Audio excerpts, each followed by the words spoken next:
Hello दोस्तों, फिर से आप सभी को स्वागत है मेरे इस चैनल पर।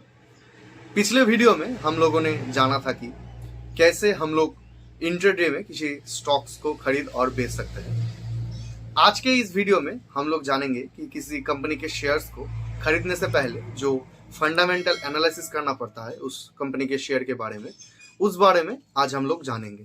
तो फंडामेंटल एनालिसिस के अंदर सबसे जो इम्पोर्टेंट एक टॉपिक होता है वो होता है पीई रेशियो। तो आज के इस वीडियो में हम लोग इस पीई रेशियो के बारे में जानेंगे कि ये पीई रेशियो आखिर है क्या, इसे कैसे कैलकुलेट किया जाता है और हम लोग कैसे इसका यूज कर सकते हैं। तो चलिए शुरू करते हैं आज का ये वीडियो।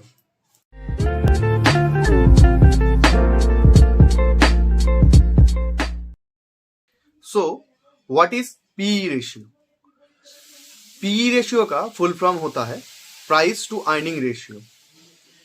पीई रेशियो से हम लोग किसी कंपनी के शेयर्स के बारे में जान सकते हैं कि उस कंपनी में अगर हम लोग निवेश करते हैं तो उस कंपनी से 1 रुपया कमाने के लिए हमको कितना पैसा इन्वेस्ट करना पड़ता है।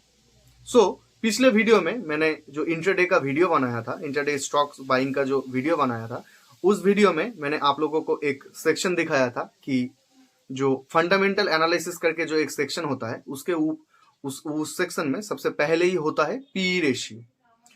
तो ये पीई रेशियो आखिर क्या होता है? ये दिखाता है कि एक शेयर्स में 1 रुपया, इस शेयर्स में 1 रुपया कमाने के लिए हमें कितना पैसा इस शेयर्स में लगाना पड़ता है।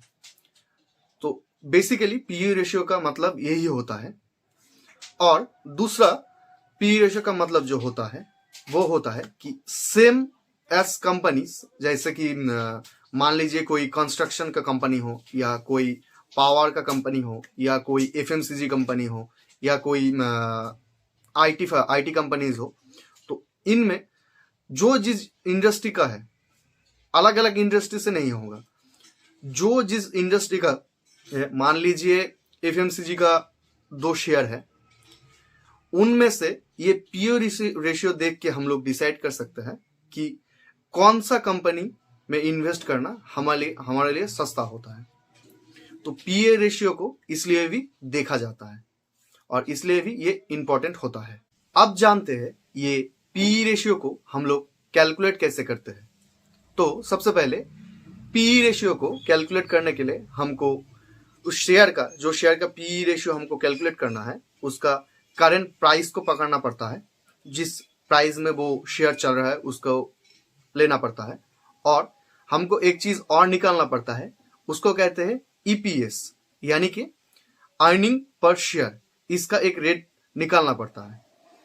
इन दोनों को डिवाइड करना पड़ता है। तो डिवाइड करने के बाद जो पॉइंट्स निकलता है उसे ही पीई रेशियो कहते हैं। तो मान लीजिए किसी शेयर का प्राइस है 100 रुपीज और उसका करंट शेयर का प्राइस है 100 रुपीज और उसका ईपीएस है, अर्निंग पर शेयर का प्राइस है 5 रुपीज। तो यहाँ पर उस कंपनी का पीई रेशियो होगा 20, यानी कि उस कंपनी में अगर आपको 1 रुपया कमाना है तो आपको उस कंपनी में 20 रुपया इन्वेस्ट करके रखना पड़ेगा। लेकिन यहाँ पर एक बात होता है जो मैं बोलने के बाद आप सभी के मन में आएगा कि सिर्फ पीई रेशियो को देखकर किसी कंपनी में इन्वेस्ट करना प्रॉपर सही डिसीजन नहीं होता है, क्योंकि मैं आप लोगों को अभी बताऊंगा। जैसे कि मान लीजिए किसी कंपनी का पीई रेशियो बहुत कम है, तो आपको जैसे मान लीजिए किसी कंपनी का पीई रेशियो 10, तो आपको लगता है या हमको जैसा लगता है कि उस कंपनी में अगर हम लोग 1 रुपया कमाने के लिए हमको 10 रुपया लगाना होगा। ऐसे ही एक पीई रेशियो है, किसी कंपनी का पीई रेशियो बहुत ज्यादा है, मान लीजिए किसी कंपनी का पीई रेशियो है 50, तो उस कंपनी में हमें 1 रुपया कमाने के लिए हमको 50 रुपया लगाना पड़ेगा। तो आपको लगेगा कि मुझे तो इस कंपनी में 1 रुपया कमाने के लिए, जो पहले वाला कंपनी है जो जिसका पीई रेशियो 10 है, तो उसमें अगर आपको 1 रुपया कमाने के लिए 10 रुपया लगाना पड़ रहा है, तो आप तो यही सोचेंगे ना कि हम लोग क्यों ज्यादा पीई वाले कंपनी को देखें, उनके बारे में जाने।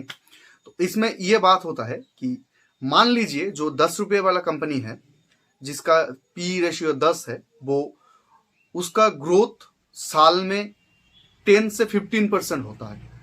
मतलब जिस कंपनी का पी रेशियो 10 है उसका ग्रोथ हर साल 10% करके बढ़ रहा है। तो आपका पैसा भी थोड़ा थोड़ा करके ही बढ़ेगा, जो आपने लगाया था वो 10% करके ही बढ़ेगा। लेकिन यहाँ पर एक बात और होता है कि जिस कंपनी का पी रेशियो 50 है, वो कंपनी देखा जाए कुछ सालों पिछले कुछ सालों को देखा जाए तो उस कंपनी में हर साल 50 to 60% का ग्रोथ दिखा है। तो आपने जो पैसा लगाया है वो हर साल 50 से 60% तक बढ़ रहा है। तो सिर्फ पी रेशियो को देख के मैं यहाँ पर जो कहने वाला था कि सिर्फ पी रेशियो को देख के हम प्रॉपर नहीं बोल सकते कि ये कंपनी अच्छा है, ये कंपनी बुरा है। पी रेशियो को तो देखना पड़ेगा ही, उसके साथ हमको उस कंपनी के ग्रोथ को भी देखना पड़ेगा कि पिछले कुछ सालों में वो कंपनी ने कितना ग्रोथ किया है, हर साल कितना ग्रोथ कर रहा है, कितने परसेंटेज से ग्रोथ कर रहा है। इन दोनों चीज को देखने के बाद हम लोग किसी कंपनी में इन्वेस्ट करेंगे। मैं आप लोगों को बताऊंगा कि जब आप लोग किसी कंपनी के फंडामेंटल एनालिसिस को चेक करें तो उसके फंडामेंटल एनालिसिस में सिर्फ पी रेशियो को मत चेक कीजिए, उसके साथ कंपनी की ग्रोथ को भी मॉनिटर कीजिए, तभी आप लोगों को उस कंपनी में बेस्ट रिजल्ट मिलेगा। आशा करता हूँ आप सबको पी रेशियो के बारे में समझ में आ गया होगा। वीडियो से रिलेटेड अगर कोई डाउट हो तो कमेंट करना ना भूले। स्टॉक मार्केट से रिलेटेड ऐसे और वीडियो देखने के लिए फॉलो एंड सब्सक्राइब कर ले इस चैनल को। नोटिफिकेशन के लिए बेल आइकन को प्रेस जरूर कर ले। आज के वीडियो में बस इतना ही। मिलते हैं किसी और वीडियो में किसी और नए टॉपिक के साथ। तब तक के लिए जय हिंद, जय भारत।